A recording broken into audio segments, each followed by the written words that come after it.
Hello students, here is the question. So if you look, there is a basic medium and we need to find out H2O2 exhibit which of the following reaction. So if you look, the first reaction is Mn2 plus to Mn4 plus, the second reaction is I2 to I minus, and the third is PbS to PbSO4. So if we look for the two cases, that is oxidizing and the reducing agent part, so oxidizing action in the basic medium has H2O2 is able to have these two cases where it can transform Fe2 plus. When it reacts with Fe2 plus, it forms Fe3 plus and OH minus anion. And similarly for Mn2 plus, when it reacts with Mn2 plus, it forms Mn4 plus and again an anion. So this is the reaction for the basic medium and oxidizing action.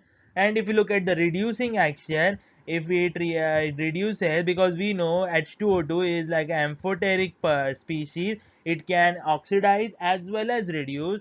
So I2 when reacts with H2O2 forms I minus water and oxygen.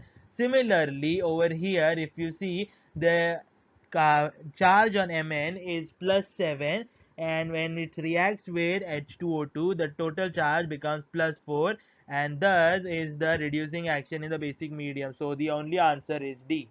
Thank you.